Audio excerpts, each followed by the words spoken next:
नमस्कार, जय हिंद। स्वागत आप सभी का मेरे इस यूट्यूब चैनल शीर्षो ऑनलाइन क्लास में। दोस्तों, आज का वीडियो जो है जीके के टॉप 20 क्वेश्चन की बेस पे है। आप सभी को पता होगा कि मैं जब भी आपके लिए क्वेश्चन कलेक्ट करके लाता हूं, उसमें जो है टॉप 20 क्वेश्चन बेहद ही खास होते हैं आप सभी के लिए। सो आप इस वीडियो को अच्छे से और लास्ट तक बेहतरीन तरीके से वॉचिंग करें। स्टार्ट करते हैं आज का पहला क्वेश्चन। चैनल पर नए हैं तो चैनल को लाइक, सब्सक्राइब एंड शेयर जरूर करेंगे, ऐसा मैं आप सभी से अपेक्षा करता हूँ। स्टार्ट करते हैं पहला क्वेश्चन।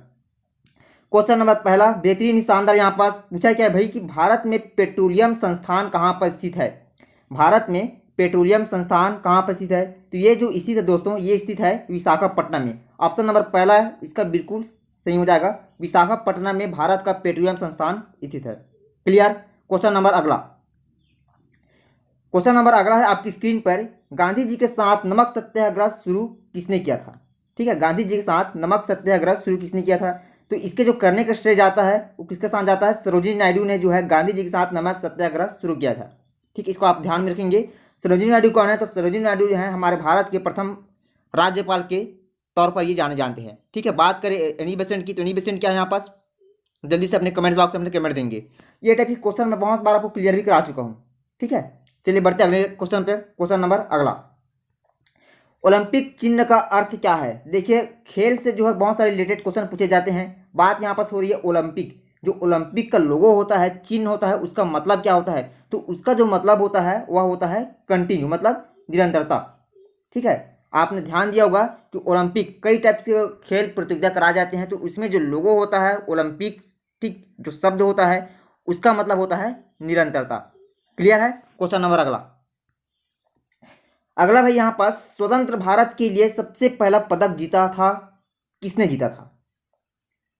ठीक है, ऐसा कोई स्टूडेंट नहीं होगा जो ध्यानचंद से परिचित ना हो, मिल्खा सिंह से परिचित ना हो, या फिर के डी जाधव से परिचित ना हो। चलिए यहाँ पास बताइए इसका राइट ऑप्शन क्या होगा। इसका राइट ऑप्शन होगा यहाँ पास के डी जाधव जो है स्वतंत्र भारत के पहले व्यक्ति हैं, पहले खिलाड़ी हैं जिन्होंने जो है पहला पदक जीता है। क्लियर है।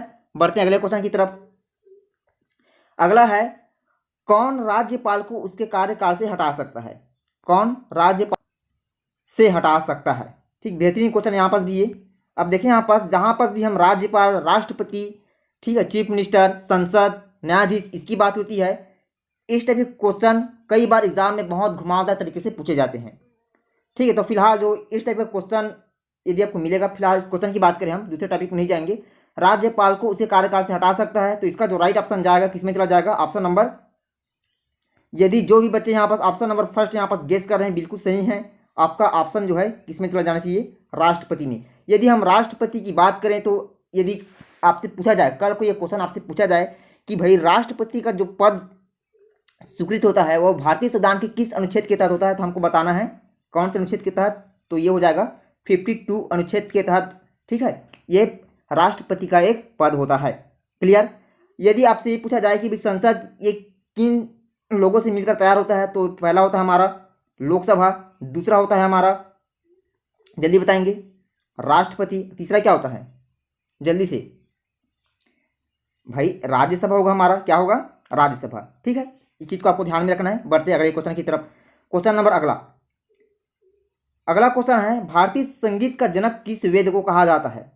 ठीक है, भारतीय संगीत का जनक किस वेद को कहा जाता है? यदि हम भारतीय इतिहास का बेहतरीन तरीके से कवर करें, स्टडी करें, तो भारतीय इतिहास को जो 3 टाइप्स में डिवाइड किया गया है। एक हमारा होता है प्राचीन भारत, दूसरा होता है मध्य भारत, ठीक है, और एक होता है आधुनिक भारत। तो प्राचीन भारत के अंतर्गत हमको यही पढ़ने को मिलेगा, कौन सा? संगीत, मतलब सामवेद, यजुर्वेद, अथर्ववेद और ऋग्वेद, इसके बारे में हमको वहां पर पढ़ने को मिलेगा। तो यहाँ पर जो इस क्वेश्चन का राइट ऑप्शन जाएगा वो किसमें चला जाएगा? ये भाई चला जाएगा भारतीय संगीत का जनक जो लिया उद्धृत हुआ है, जो निर्मित हुआ है, जो अस्तित्व में आया है, वो कौन से वेद से आया है? तो वो आएगा सामवेद से आया है। क्लियर है सभी को। बढ़ते क्वेश्चन नंबर अगला। महात्मा गांधी जलप्रपात किस राज्य में बहता है? बेहतरीन और शानदार क्वेश्चन यहाँ पास। महात्मा गांधी जलप्रपात किस राज्य में बहता है? यदि मैं आपसे ये पूछूं कि भारत का सबसे ऊंचा जलप्रपात कौन सा है, तो आप क्या बताएंगे? तब आप यही बताएंगे कि भाई भारत का सबसे ऊंचा जलप्रपात होता है महात्मा गांधी जलप्रपात। ठीक है, ये पॉइंट नंबर आप इसको कॉपी में नोट कर लेंगे यहाँ पास। ठीक है, जो भी मैं एक्स्ट्रा फैक्ट, जो भी एक्स्ट्रा पॉइंट बताता हूँ, आप सभी से रिक्वेस्ट है कि उसको आप बेहतरीन तरीके से अपने कॉपी में नोट करते चले जाएंगे। क्लियर। तो यहाँ पर जो इस क्वेश्चन का राइट ऑप्शन होगा किसमें चला जाएगा भाई, ये जो चला जाएगा किसमें जाएगा, कर्नाटक में चला जाएगा। ठीक है, न कि एमपी में, न कि मेघालय में, न कि आंध्र प्रदेश में। ऑप्शन नंबर थर्ड वाला यहाँ पर बिल्कुल सटीक हो जाएगा। बढ़ते हैं क्वेश्चन नंबर अगला। अगला यहाँ पास लटा पद शब्द किस नृत्य से संबंधित है। लटा पद शब्द किस नृत्य से संबंधित है। जो बच्चे यहाँ पास ऑप्शन नंबर सेकेंड की ओर इशारा कर रहे हैं, गेस कर रहे हैं, वो बिल्कुल सही है भाई। लटप पद शब्द जो है भरतनाट्यम से संबंधित। भरतनाट्यम क्या है, तो एक शास्त्रीय नृत्य है, और कहाँ का है तो हमको बताना है। हमारा जो भारत है, भारत का दक्षिणी प्रांत वाला हिस्सा, ठीक है, तमिलनाडु, भारत का दक्षिणी प्रांत वाला हिस्सा तमिलनाडु है, तमिलनाडु का ये एक शास्त्रीय नृत्य है भरतनाट्यम। अच्छा भाई ये बताइए यहाँ पास कचिपुड़ी ये कौन से राज्य का शास्त्रीय नृत्य है। तो कचिपुड़ी जो होता है ये आंध्र प्रदेश का है। किसका है, आंध्र प्रदेश का। कथक उत्तर प्रदेश का है। उड़ीसी का आपको पता है, बताने की जरूरत नहीं, उड़ीसा का ही होगा। क्लियर। बढ़ते क्वेश्चन नंबर अगला। जो भी बच्चे मेरे चैनल पर नए हैं, चैनल को लाइक सब्सक्राइब एंड शेयर जरूर करेंगे। बेहतरीन क्वेश्चन यहाँ पास, मनुष्य का चेम्बर कितने हृदय, मनुष्य का चेम्बर जो हार्ट होता है वो कितने भागों में बटा होता है। ठीक, कहने का मतलब यहाँ पास ये चेम्बर को हम हिंदी में क्या कहते हैं, कोष्ठ कहते हैं। ठीक है, तो यहाँ पर देखिए आप सभी को बताया हूँ मैं कई बार, नहीं इस साथ में क्वेश्चन जो है जब भी अधिकांश, जब भी नहीं कर सकता लेकिन अधिकांश वीडियो में जब मैं वीडियो अपलोड किया हूँ तो ऐसा हार्ट से संबंधित एक या दो क्वेश्चन मैं जरूर इसमें अटैच किया हूँ। तो यहाँ पर बात फिलहाल हार्ट की हो रही है। मनुष्य का जो हार्ट होता है वो 4 चैम्बर्स में डिवाइड होता है। ठीक, इस प्रकार से हमारा हार्ट होता है, 4 भागों में डिवाइड होता है। ये हमारा लेफ्ट होता है, ये हमारा राइट होता है। ये हो गया atrium, left atrium, right atrium, right ventricle, left ventricle. Clear है। बढ़ते हैं अगले क्वेश्चन की तरफ। Question number next. अब यहाँ पास संघ शासित प्रदेश में सबसे छोटा है, और किसने पूछा है, एरिया में पूछा है, क्षेत्रफल में पूछा है कि भाई जो संघ शासित प्रदेश है, ठीक है, यूनियन टेरिटरी है, वो जो है एरिया में सबसे छोटा कौन है। यदि सबसे छोटे की बात आएगी तो हमको लगाना भाई लक्षद्वीप में जाएगा। किस में जाएगा, लक्षद्वीप हमारा यहाँ पास बिल्कुल सही और सटीक ऑप्शन बैठेगा। ठीक है, अब बढ़ते क्वेश्चन नंबर अगला। नेक्स्ट क्वेश्चन है यहाँ पास, भ्रूण अवस्था में हृदय 1 मिनट में कितनी बार धड़कता है। ठीक है, अब यहाँ पास वयस्क अवस्था हमसे ये नहीं पूछा गया है। ठीक, वयस्क अवस्था में यहाँ पास पूछा गया होता तब हम बताते हैं भाई 1 मिनट में धड़कता कितनी बार, 72 बार। लेकिन पूछा क्या इसमें, भ्रूण अवस्था में। अगर भ्रूण अवस्था की बात की जाए तो हमको यहाँ पास लगाएंगे कितनी बार, तो लगाएंगे यहाँ पास 150 बार। ऑप्शन नंबर सेकेंड यहाँ पास बिल्कुल क्लियर हो जाएगा। कोई डाउट है यहाँ पास। बढ़ते क्वेश्चन नंबर नेक्स्ट। अब यहाँ पास गांधी जी के प्रिय भजन वैष्णव जन के रचयिता। ये क्वेश्चन है दोस्तों एग्जाम में कई बार ट्रेंड हुआ है, आपको इसको बेसिक तरीके से कॉपी में नोट करके रखना ही रखना है। ठीक है, क्या पूछे इसमें, गांधी जी के प्रिय भजन वैष्णव जन के रचयिता कौन है। तो इसके जो रचयिता है वैष्णव जन, ठीक, वैष्णव जन के रचयिता, इसकी रचना का श्रेय जाता है नरसिंह मेहता को। क्लियर है। निराला की बात करें, सूर्यकांत त्रिपाठी निराला, तो इसको जो है क्रांतिकारी कवि के नाम से जाना जाता है। प्रेमचंद की बात करें तो इसको जो है कथा सम्राट के नाम से जाना जाता है। बंकिम चंद्र चटर्जी कौन है, तो ये जो है जड़गण मन के रचनाकार, की वंदे मातरम के रचनाकार। जल्दी से बताएंगे, ऑफिशियली आप सभी को पता है इसके बारे में। ठीक है, रिपीट नहीं कराऊंगा मैं। क्लियर। बढ़ते अगले क्वेश्चन की तरफ। अगला समूह भाई यहाँ पास रक्त समूह ओ को कहा जाता है। ठीक, ब्लड से भी बहुत सारे क्वेश्चन बना के पूछे जाते हैं। रक्त समूह को कहा जाता है। ठीक, कहा क्या जाता है, सर्वदाता कहा जाता है, सर्वग्राही कहा जाता है, या फिर दोनों कहा जाता है, या फिर नॉन ऑफ दिस। जल्दी से अपने आंसर देंगे। रक्त समूह ओ को कहा जाता है, तो रक्त समूह जो ओ होता है, अच्छा पहले मैं आपको थोड़ा सा क्लियर कर दूं इसके बारे में। हमारा जो रक्त होता है, ये ब्लड ग्रुप ओ की बात करें, ये भी 2 टाइप्स में होते हैं। एक होता है हमारा ओ पॉजिटिव और एक होता है ओ नेगेटिव। ठीक है, तो जो ब्लड ग्रुप ओ होता है उसको जो है सर्वदाता कहा जाता है, डोनर कहा जाता है किसी को। वह व्यक्ति जो है हर किसी ब्लड ग्रुप वाले व्यक्ति को क्या कर सकता है, अपना ब्लड जो है डोनेट कर सकता है। ठीक, अब जब बात ये पूछी जाती है कि जैसा कि मैंने आपको बताया अभी कि जो ब्लड ग्रुप ओ होता है वो 2 टाइप्स में होते हैं। पहला हमारा क्या बताया था, ओ पॉजिटिव, दूसरा क्या है, ओ नेगेटिव। तो जो ओ नेगेटिव होता है उसी को डोनेट करता है, पॉजिटिव को डोनेट नहीं करता है ना, ध्यान रखेंगे इसको। ओ नेगेटिव क्या करता है, वो डोनेट करता है, क्योंकि ओ नेगेटिव में क्या होता है, एंटीजन नहीं होता। क्लियर। बढ़ते क्वेश्चन नंबर अगला। अच्छा, सर्वग्राही को क्या कहा जाता है? तो सर्वग्राही को भाई कहा जाता है ए बी। जो ए बी होता है उसी क्या कहते हैं? सर्वग्राही। यदि सर्वदाता का पूछी जाए तो हमको लगाना है ओ। क्लियर होगा यहाँ पास। अब बढ़ते क्वेश्चन नंबर अगला। डब्ल्यूबीसी का जीवन काल क्या होता है? देखिए यहाँ पास इस क्वेश्चन से मैं आपको दो बताऊंगा, दो क्वेश्चन यहाँ पास ट्रेंड करूंगा। पहला क्वेश्चन, डब्ल्यूबीसी का फुल फॉर्म क्या होता है? तो हमको बताना है व्हाइट ब्लड कॉर्पस या फिर व्हाइट ब्लड सेल्स। क्लियर हो गया यहाँ पास। डब्ल्यूबीसी को क्या करता है? सोल्जर के रूप में इसको जाना जाता है, सैनिक के रूप में इसको जाना जाता है। मतलब कह सकते हैं कि इसको जो है प्रतिरक्षा सैनिक के रूप में इसको जाना जाता है। क्लियर हो गया यहाँ पास। अब यहाँ पास बात जीवन काल की हो रही है कि डब्ल्यूबीसी का जो जीवन काल होता है कितने दिनों को हमको लगाना है यहाँ पास। इसका जो जीवन काल होता है वह होता है 2 से 4 दिन का।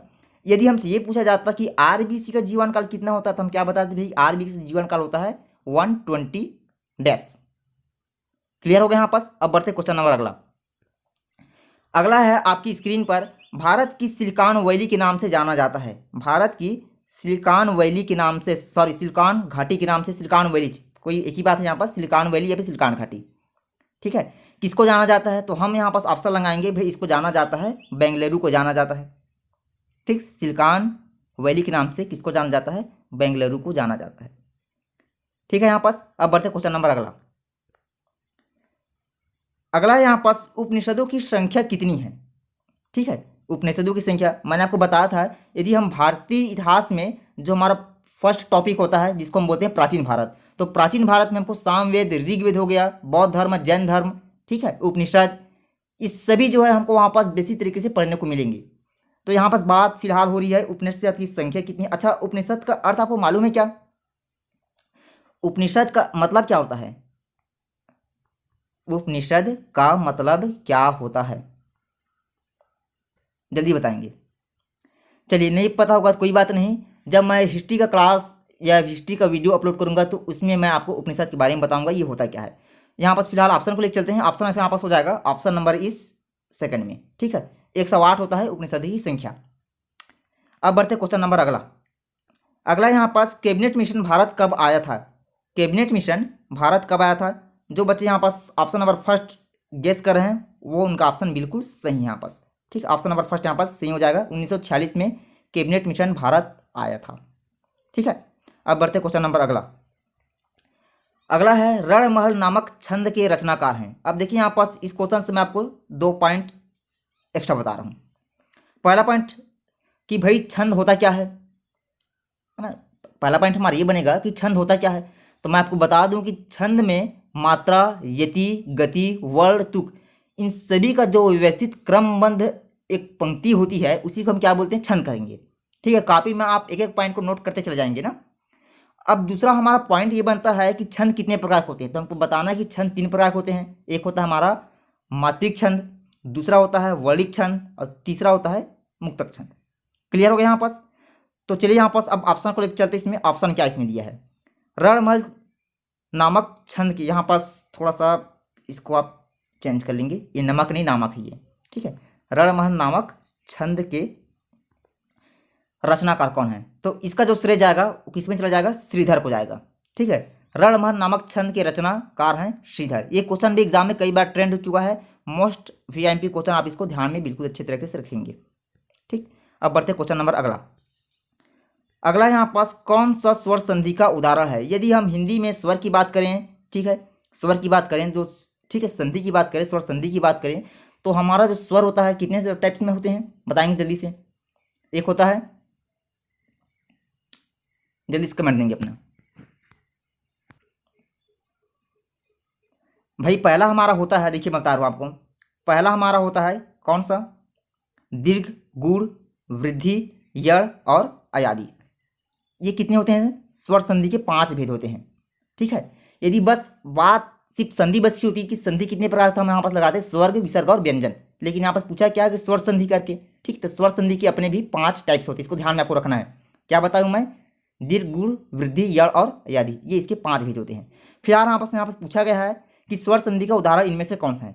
चलिए ऑप्शन को यहाँ पास लेकर चलते हैं हम। ऑप्शन नंबर पहले की बात करें, संयोग क्या होता है? तो यदि हम संयोग का विग्रह करें, इसका विच्छेद करेंगे, क्या बनेगा? सत धन योग। अब जिसमें सत धन मतलब त में क्या बन रहा है हमारा? हलंत जा रहा है उसमें, सत धन योग। देखिए यहाँ पर सत धन योग। अब जहाँ पर हलंत आ जाता है उसमें क्या लग जाएगा हमारा, जल्दी बताएंगे, व्यंजन में चला जाएगा फिर वो, ये नहीं हो सकता। यहाँ पर ऑप्शन नंबर यहाँ पर हमारा जो ये वाला हो गया इसका। अब देखते हैं मनोहर। मनोहर में क्या है, यदि हम इसका भी संधि विच्छेद करेंगे तो इसमें बनेगा हमारा मनः धन हर, मतलब इसमें अह की मात्रा आ रही है तो ये हमारा किस में चला जाएगा, विसर्ग में चला जाएगा। ठीक है। नमस्कार की बात करें तो इसका भी हम जैसे संधि विच्छेद करेंगे, विग्रह करेंगे इसका, तो नमः धनस्कार बनेगा, मतलब ये भी हमारा रॉन्ग हो जाएगा। अब बच गया पवन। यदि हम पवन का संधि विच्छेद करें, पवन का संधि विच्छेद करें, ठीक, क्या होगा ये भी, तो ये हो जाएगा पो धन अन, यही होगा इसमें, पो धन अन। अब पो धन अन मतलब पवन, ये जो आता है स्वर संधि के सबसे पांचवें भेद, मतलब अयादी स्वर संधि के अंतर्गत आता है। किसमें आता है ये, अयादी स्वर संधि के अंतर्गत आता है। तो किसमें जाएगा फिर ये, ऑप्शन नंबर 4 इसका बिल्कुल सही हो जाएगा, पवन की बात करें। ठीक है, आप इसको ध्यान में रखेंगे। क्लियर हो गया यहाँ पास ये। अब बढ़ते क्वेश्चन नंबर अगला, हिंदी साहित्य का इतिहास किस भाषा से लिया गया है। अब इस क्वेश्चन का आंसर मेरे ख्याल से सभी बच्चे गलत ही बताएंगे। ठीक है, हिंदी साहित्य का इतिहास किस भाषा से लिया गया है, तो मैं आपको बता दूं, हिंदी साहित्य का जो इतिहास है वो ना तो अंग्रेजी भाषा से लिया गया है, न हिंदी भाषा से लिया गया है, और न ही उर्दू भाषा से। राइट ऑप्शन यहाँ पास बैठेगा फ्रेंच। फ्रेंच शब्द, फ्रेंच भाषा जो है, हिंदी साहित्य का इतिहास इसी से लिया गया है। किससे, फ्रेंच भाषा से। क्लियर है ना, मेरी बात समझ में नहीं आ रहा होगा, ठीक है, तो आप जरूर अपने कमेंट्स बॉक्स में अपने कमेंट्स देंगे। ठीक है, अब यहाँ पास इस वीडियो का सबसे लास्ट क्वेश्चन है, उम्मीद करता हूँ आप सभी को ये वीडियो अच्छा भी लगा होगा। जितने भी मैंने क्वेश्चन इंक्लूड किए हैं, हर बार की तरह जितने भी मैं वीडियो अपलोड किया हूँ, जितने भी क्वेश्चन, जितने भी क्लास में आप सभी के लिए लाया हूँ, उसमें जो है सिर्फ 20 क्वेश्चन का मैं कलेक्शन आप सभी के लिए और बेहतरीन तरीके से लाया हूँ। ठीक है, जो भी बच्चे मेरे साथ नए जुड़ रहे हैं वो भी मेरे वीडियो देखें, आपको बेहतरीन तरीके से फ़ायदा होगा, आपको अच्छा भी लगेगा। ठीक है, तो चलिए आज के साथ जो हमारा टॉपिक है वहीं पर समाप्त होता है। चैनल को सब्सक्राइब कर लें। शीर्षो ऑनलाइन क्लास, जो भी बच्चे नए हैं वो खास करके बेशक, यदि मैं बताया हूँ कि जो भी बच्चे मेरे चैनल को सब्सक्राइब नहीं करते हैं तो प्लीज़ कम से कम लाइक, और लाइक भी नहीं करते तो कम से कम आप कमेंट्स, प्यार भरे कमेंट्स ज़रूर मुझे दें। अच्छा लगता है मुझे आप सभी का कमेंट्स पढ़ने में। Okay, thank you, bye bye.